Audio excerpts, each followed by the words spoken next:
बहुत ज़रूरी है कि हम ये गौर करें कि क्या वाकई ये जो मुश्किल मेरी तरफ आई है, मेरा ये बिलीव स्ट्रॉन्ग है कि हर मुश्किल के साथ आसानी है। यानी क्या ये मुश्किलात मेरे लिए आसानी लेकर आई हैं, और अगर मैं इस बात को रिवाइव नहीं कर रही अपने अंदर ही अंदर, तो वो मुश्किल जो है ना वो इतनी ज़्यादा हावी हो जाएगी कि उसके साथ आने वाली आसानी नज़र नहीं आएगी, उसके साथ आने वाली आसानी कहीं छुप जाएगी, मेरी नज़रों से ओझल हो जाएगी। तो जब कभी मुश्किल आए ना, तो उस पर सबसे पहले अगर मैं कहती हूँ लिख के ना लगा लें, कहीं स्टिकी नोट्स जैसे हम लगा सकते हैं ना, वो लगा लें कि मैंने चेक करना है कि जैसी कोई मुश्किल आएगी उसके साथ मेरे लिए आसानी क्या है। अगर हम ये स्टिकी नोट अपने फ्रिज पे, अपने कबर्ड पे कहीं लिख के लगा लें, तो इससे क्या होगा कि मुझे, आपको, हमें याद रहेगा कि ये जो चीज़ है जो कि अनसर्टेन है, जिसको मैं एक्सपेक्ट नहीं कर रही थी अपनी लाइफ में कि मेरे साथ ये हो जाएगा या मेरे साथ ये मुश्किल आ जाएगी या कोई भी परेशानी आ जाएगी, तो ये जो मुश्किल मैं एक्सपेक्ट नहीं करी थी, इसके साथ साथ जो आई, अब जैसे अभी जो ये एयर इंडिया क्रैश का जो वाक़या हुआ है, अब वो खातून जो कि उस जहाज़ में बैठने से रह गई, अब बज़ाहिर तो उनको यही लगा होगा ना कि मेरी फ़्लाइट लेट हो गई, मैंने इतना महंगा टिकट यूके का ख़रीदा होगा, वो मेरा टिकट भी वेस्ट हो गया, क्योंकि बहुत सारी फ़्लाइट्स के जो पैसे होते हैं वो रिफ़ंड नहीं होते। तो आप यूँ देखें तो अगर जब वो जहाज़ जब गिरा होगा, तो बात तो यही है ना कि इंसान सोचता है ना कि हर मुश्किल के साथ आसानी, कि अगर एक मुश्किल आई थी तो उसके साथ अल्लाह ने आसानी उनको ऐसे दी कि खुदा ने उनकी ज़िंदगी बचा ली, क्योंकि उनका वक्त नहीं आया था बेसिकली, आती है।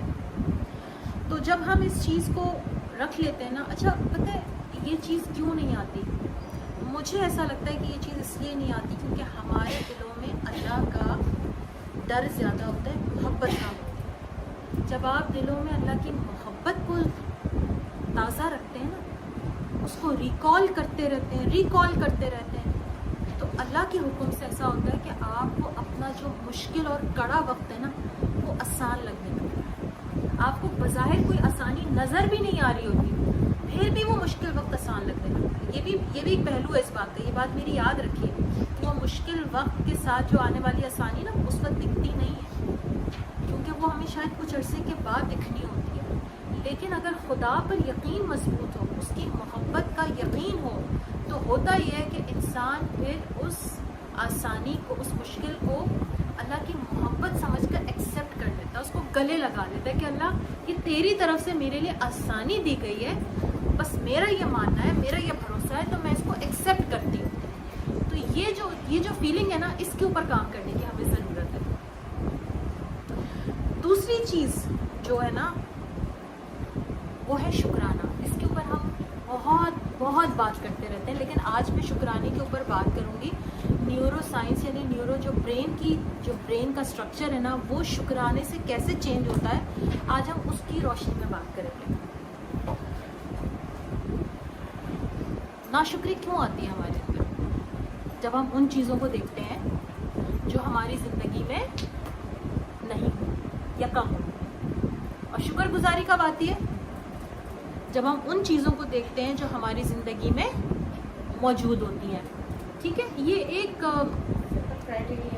सिंपल क्राइटेरिया है, बेसिक फिनोमेना है शुक्रगुजारी का और नाशुक्री का। ठीक है, यहाँ तक तो हम समझ लेते हैं इस चीज़ को। अगर हम इसको न्यूरो साइंस की रोशनी में देखें तो हमें ये पता चलता है कि शुक्र आपके दिमाग की जो साख्त है उसको बेहतरीन बना देता है। अच्छा, ब्रेन क्या है, अभी बकरीद पे ब्रेन खाया होगा ना, ब्रेन क्या है, ये फ्रीजर में रखा खा लोगे एक दिन, पका के कटाकट बना के खा लोगे तुम उसका। ब्रेन क्या है, ये आपके जो आपकी खोपड़ी है ना, इसके अंदर जो भेजा है वो ब्रेन है आपका। ठीक है, इस ब्रेन के स्ट्रक्चर में चेंजेस आ जाते हैं शुक्रगुजारी से, साइंस ये बता रही है आजकल। माइंड क्या है, माइंड सोच को कहते हैं, माइंड नज़रियात को कहते हैं, माइंड ख्यालात का नाम है, लेकिन ब्रेन जो है वो आपके खोपड़ी में मौजूद उस भेजे का नाम है, जिसके स्ट्रक्चर की हम अभी बात करने जा रहे हैं। साइंस ये कहती है कि शुक्र इतना ताकतवर जज्बा है कि वो आपके ब्रेन की साख्त को बदलने की ताकत रखता है। अब वो कैसे बदलता है? ब्रेन का एक सिस्टम है जिसको हम कहते हैं लिम्बिक सिस्टम। अब ये लिम्बिक सिस्टम जो होता है ना, इसमें आप जब होता ये कि जब आप कोई ऐसी चीज़ देखते हैं या कोई ऐसा काम करते हैं जिसमें आपको अचीवमेंट का एहसास होता है, तो आपके ब्रेन में एक केमिकल होता है जिसको हम डोपामीन कहते हैं। जब उसका एक कहते हैं ना शॉट लगता है, आपने कभी शॉट लगवाया है? कभी शॉट लगवाया? शॉट पता है किसे कहते हैं? इंजेक्शन का शॉट जो लगता है। अब वो किसी भी चीज़ का शॉट हो सकता है, वो ड्रग्स का भी शॉट होता है वैसे बाय द वे। तो शॉट कहते हैं कि वो जो एक स्प्रे होता है ना, वो डोपामीन का स्प्रे जो है ना वो छूटता है जब आप कोई अचीवमेंट वाला काम करते हैं। अब आप जैसे कोई अगर अचीवमेंट, जैसे आपको कोई खाना बनाना था, कोई मुश्किल रेसिपी थी और आपने उसको YouTube से देख के वो मुश्किल रेसिपी ट्राई की और वो बहुत अच्छी बन गई और सबने तारीफ़ की, मियाँ ने कहा वाह क्या बात है, आज तुमने क्या मज़ेदार खाना बनाया। उसके बाद क्या होगा? आपको एकदम से डोपामीन का शॉट मिलेगा और आपके दिमाग में ना वो डोपामीन का शॉट जो है वो ऐसा स्प्रे होगा कि आप एकदम से बहुत अच्छा फील करोगे। एकदम से आपके ना ब्रेन की साइकोलॉजी, ब्रेन की जो स्ट्रक्चर है ना, उसके अंदर चेंजेस आ जाएंगे। ठीक है, फिर अगर हाँ इसके अंदर ठीक है, दिमाग का एक सिस्टम होता है जिसको हम लिम्बिक ब्रेन कहते हैं। दिमाग के मुख्तलिफ पार्ट्स हैं, एक प्री फ्रंटल कॉर्टेक्स कहते हैं, मुख्तलिफ पार्ट्स हैं जिसके ऊपर मैं आगे आपको डिफाइन करूंगी कि इसके ऊपर हम कैसे काम कर रहे हैं। अगर कोई शख्स ऐसा काम ना करे जिससे इसको अचीवमेंट का एहसास ना हो, तो क्या होता है कि बॉडी में या दिमाग में डोपामीन की कमी हो जाती है। और जब डोपामीन की कमी होती है, यानी हमें डोपामीन का जब शॉट नहीं मिलता, तो उसका नुकसान ये होता है कि हम बुझा से अपने आप को महसूस करते हैं, हम अपने आप को डल फील करते हैं, हमें लगता है कि ज़िंदगी में कुछ भी नहीं है, बोरियत है, बेजारियत है, मज़ा नहीं आ रहा, कुछ करने को मन नहीं कर रहा। तो ये वो फीलिंग होती है जब आपका डोपामीन आपकी बॉडी में, आपके दिमाग में शॉर्ट हो जाता है, यानी उसका वो केमिकल, उसकी कमी हो जाती है आपके अंदर। ठीक है, और जब ये कमी होती है ना, तो फिर एक दूसरा केमिकल पैदा होता है जिसको हम कहते हैं कॉर्टिसोल। वो कैसे पैदा होता है, इसको आप नए सिरे से समझें। जब आप खुदा का शुक्र अदा करते हैं ना, तो आपके ब्रेन में एक और केमिकल रिलीज होता है जिसको हम कहते हैं सेरोटोनिन। ठीक है, जो सेरोटोनिन है ना, ये प्रोड्यूस होता है, जिसमें क्या होता है, आपका मूड खुशगवार रहता है। अब मूड खुशगवार होने की कोई मिसाल दें, मैं चाहती हूँ आप ही लोगों में से कोई मूड खुशगवार की मिसाल दें। मेरे हस्बैंड खाने की तारीफ करते तो मेरा मूड खुशगवार हो जाता है। आपको तारीफ मिल गई अपने लव्ड वन से, तो आपका मूड अच्छा हो गया। और बताएं, हर काम टाइम टू टाइम हो गया और इंसान रिलैक्स हो गया। शाम में देखा कि हाँ आज तो मासी भी टाइम पर आ गई थी, बच्चों को मैंने टाइमली देख लिया, सब कुछ सेट है, मेरा मूड अच्छा है, इसलिए क्या सारे काम खैर से हो गए थे। और मूड कैसे अच्छा होता है?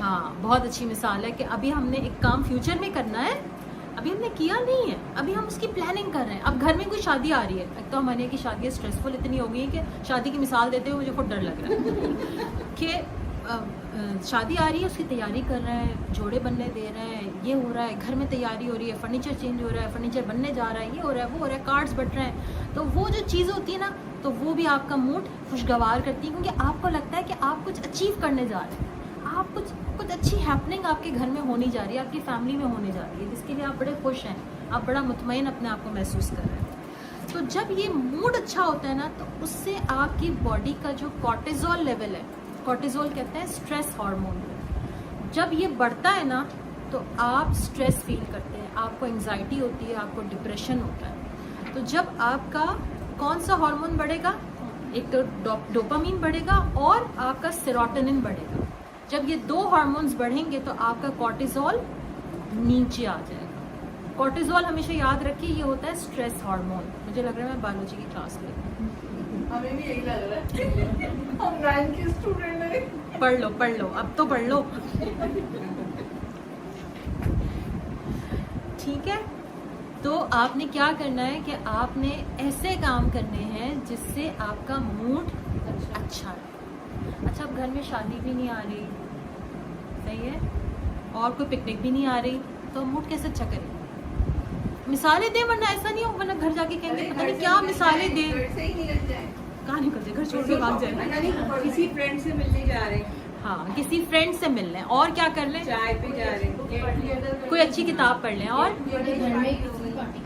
घर में किसी को बुला लें, पार्टी आजकल करें। बारबी चल रहा है। हाँ, आप नेचर से कनेक्ट करें, उससे आपका मूड अच्छा होता है। हमने जब मूड अच्छा करना होता है ना, हम क्या उठाते हैं, मोबाइल। हम अपना मूड उससे अच्छा करते हैं। याद रखिए, उससे मूड अच्छा नहीं होता, उससे मूड सबकॉन्शियसली खराब होता है। क्योंकि आप जब देखते हैं जो टॉक्सिक मवाद उसके अंदर होता है, वो आपको क्या करता है, आपको अंदर ही अंदर ख्याल आता है, मेरे पास तो ये नहीं है, मेरा मियाँ तो मुझसे प्यार नहीं करता, ये चीज़ मेरी ज़िंदगी में तो नहीं है। तो क्या आपको लग रहा है हाँ हाँ हाँ हाँ बड़ा मज़ा आ रहा है, बड़ी ज़बरदस्त रील्स आ रही हैं, बड़ी ज़बरदस्त जोक्स आ रहे हैं, बड़ी ज़बरदस्त वीडियो आ रही है, लेकिन आपको कहीं ना कहीं सबकॉन्शियसली आपका जहन उसमें आलूदा हो जाता है, जिसकी वजह से आपका कॉर्टिसोल लेवल हाई हो जाता है, और सेरोटोनिन जिसके लिए आपने वो वीडियो या फ़ोन उठाया था, वो सेरोटोनिन तो कहीं घास खाने चला जाता है। ठीक है, तो आपने आइंदा अगर अपना मूड अच्छा करना हो तो क्या करेंगे, नेचर से कनेक्ट करेंगे। ठीक है, किसी अच्छे दोस्त से बात कर लेंगे। अच्छा दोस्त कौन होता है, कौन होता है अच्छा दोस्त? किताब है सबसे दोस्त। अच्छा दोस्त, चले हर एक को किताब का शौक नहीं होता ना, मसला ये भी तो है ना, हर कोई आपका जैसा थोड़ी होता है।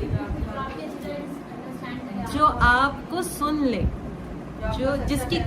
जो आपका खैर खा हो, जिसके साथ आप खुल के बात कर सकें, जो आपको जज ना करे, वो आपका अच्छा दोस्त। और ऐसे दोस्त आजकल बहुत रेयर मिलते हैं। हाँ, ये बात भी सही कह रही हो। बाज़ लोग ऐसे होते हैं, होते तो वो दोस्त हैं, लेकिन उनके पास से जब उठो ना तो ऐसा दिल अजीब सा होता है, ऐसा लगता है पता नहीं बस क्या क्या आपके अंदर उतर गया।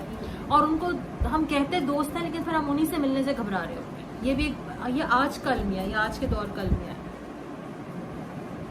अच्छा, शुक्र से एक और चीज़ आपकी अच्छी होती है, आपका जो प्री फ्रंटल कॉर्टेक्स है। प्री फ्रंटल कॉर्टेक्स कहते हैं ब्रेन के इस हिस्से को जो यहाँ सामने होता है। अगर आप ब्रेन की पिक्चर देखें ना, किस नेट पे अगर आप ब्रेन की पिक्चर निकाल के देखें, तो जो ये हिस्सा होता है ना, इसको हम कहते हैं प्री फ्रंटल कॉर्टेक्स। ये वो हिस्सा होता है जो आपकी फैसला लेने की सलाहियत पैदा करता है, या आपको फैसला लेने में मदद करता है।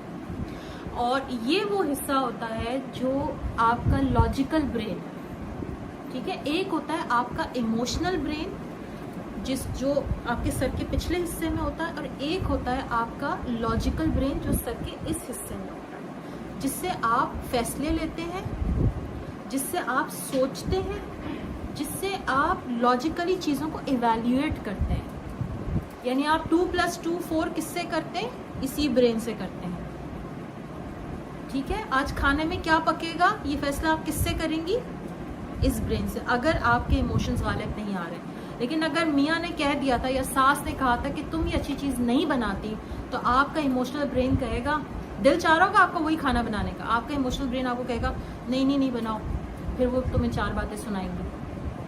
तो वो ऐसे टाइम पे आपका जो लॉजिकल ब्रेन है ना, उसके ऊपर आपका इमोशनल ब्रेन गालिब आ जाता है, और आप अपने लॉजिकल ब्रेन से फैसला करते हैं, नहीं कर पाते। प्री फ्रंटल कॉर्टेक्स समझ में आ रहा है आप लोगों को? ये बहुत अहम पार्ट है आपके ब्रेन का। इसको एक्टिव करें, और इसको एक्टिव करने की जो एक्सरसाइजेस होती है ना, वो ये होती है कि आप मैथ्स के सम करें, ये इससे एक्टिव होगा। यानी जितनी भी लॉजिकल एक्सरसाइजेस होती हैं, आप पजल्स खेलें, ठीक है, आप स्क्रैबल खेलें, आप फोकस की कोई एक्सरसाइज करें, इससे ही एक्टिव होगा। ये आपका लॉजिकल ब्रेन, जिसकी एक्टिव होना बहुत ज़रूरी है आप सबके। शुक्र का एक और फ़ायदा है कि शुक्र अदा करने से आपको पेन कम होता है। ठीक है, यानी एंडोर्फिन जो कि अगला आपका न्यूरोट्रांसमीटर है या केमिकल है, ये नेचुरल पेन किलर कहलाता है, जिसको हम कहते हैं एंडोर्फिन। जब आप शुक्र करते हैं तो आपके दिमाग में एंडोर्फिन रिलीज होता है, जो आपके बॉडी के और आपके जो अंदर के जो दर्द होते हैं ना, उनका शिद्दत का एहसास में कमी लेकर आता है। आप देखिए, जब इंसान स्ट्रेस में होता है ना, तो उसको सर में बहुत दर्द रहता है, उस शख्स के इन पट्ठों में बहुत दर्द होता है, कमर में दर्द रहेगा, टांगों में बिला वजह दर्द होगा, आप आराम कर रहे होगे लेकिन आराम करते हुए भी टांगों में दर्द होगा। कौन लोग होते हैं ये? जो कि स्ट्रेस का शिकार रहते हैं, जिसकी वजह से उनकी बॉडी में पेन रहता है। लेकिन जब हम शुक्र अदा करते हैं और शुक्र की आदत को अपना लेते हैं तो उसका फ़ायदा ये होगा कि आपकी बॉडी में एंडोर्फिन रिलीज़ होगा, जो कि नेचुरल पेन किलर है, जो आपके बॉडी के दर्दों में आपको निजात देगा, आप उसका एहसास कम से कम करेगा या आपको दर्द कम होगा, अगर आसान अल्फाज में कहा जाए। शुक्र से एक और केमिकल पैदा होता है जिसको हम कहते हैं मेलाटोनिन। मेलाटोनिन क्या करता है? मेलाटोनिन सुना है आप लोगों ने इसका नाम? ये होता है नींद का केमिकल। जब आप शुक्र अदा करते हैं तो आपको नींद बड़ी अच्छी आती है। और आज आप देखें तो आज बहुत सारे लोगों को नींद ना आने का मसला हो गया है, और ऐसा वैसा नहीं, बहुत ज़बरदस्त मसला हो गया। एक तो लोगों के रूटीन ख़राब हो गए हैं, रात को देर देर तक जागते हैं, चाय की होटलों पे बैठे रहते हैं, या नाइट शिफ्ट्स होती हैं जॉब की, उसकी वजह से रातों को जाग रहे होते हैं। अच्छा, अगर ये दो मजबूरियां भी नहीं हैं तो क्या मजबूरी है? बस हम तो दुकान से 10 बजे घर आते हैं, फिर हम 11 बजे खाना खाते हैं, फिर खाना खाते ही तो नहीं सो सकते ना, तो फिर हम बैठ के टीवी देखते हैं, फिर हम कुछ देर लड़ते हैं एक दूसरे से, उसके बाद हम सो जाते हैं। तो ये है हमारी रूटीन, यानी हमारा जो रात का रूटीन है ना वो हमने ख़राब कर दिया, जिसकी वजह से हमारी बॉडी का जो स्लीप मोड है वो डिस्टर्ब है, वो पूरा साइकिल डिस्टर्ब है और हम सो नहीं पाते। तो आप जब शुक्राने की आदत इख्तियार करते हैं तो उसका अगला फ़ायदा ये होता है कि आपको नींद अच्छी आती है, उस केमिकल की वजह से जो कि आपकी बॉडी में मेलाटोनिन के नाम से रिलीज़ होता है। और मेलाटोनिन के रिलीज़ होने का जो बेस्ट टाइम होता है ना वो होता है रात 10 बजे से 3 या 4 बजे, ये बेस्ट टाइम होता है। ये जो टाइम होता है इसमें आपका मेलाटोनिन अच्छा रिलीज़ होता है, आपको नींद अच्छी आती है। तो कोशिश करें कि अपनी ज़िंदगी में शुक्राने को इतना बढ़ाएं, इतना बढ़ाएं, इतना बढ़ाएं कि आपकी नींदें अच्छी हो जाए, आपकी ब्रेन की साख्त अच्छी हो जाए। देखिए अल्लाह ताला ने हमारे घरों को ना नेमतों से भर दिया। पहले के लोग हुआ करते थे, उनके घरों में इतनी नेमतें नहीं होती थी जितनी आज हमारे घरों में मौजूद है, लेकिन हम उसके बावजूद भी पहले के लोगों से ज़्यादा नाशुक्र हैं। हम पहले के लोगों से ज़्यादा ज़हनी तौर पर बीमार लोग हैं, हम परेशान लोग हैं, हमारे रिलेशनशिप के प्रॉब्लम्स हैं तो वो हमारे हैं, हमारे पर्सनल इश्यूज़ हैं तो वो हमारे हैं, घरों के माहौल ख़राब हैं तो वो हमारे ख़राब हैं, बच्चों की तरबियतें ख़राब हैं तो वो हमारी ख़राब हैं। क्यों? क्योंकि ये जो बेसिक बात है ना, ग्रैटिट्यूड, एटीट्यूड ऑफ ग्रैटिट्यूड, हमने इसे खो दिया। और जैसे ही हमने इसे खोया, हमने ज़िंदगी का चैन, सुकून और आराम सब खो दिया। किसी का मोबाइल बज रहा है, इसको बंद कर दें प्लीज़।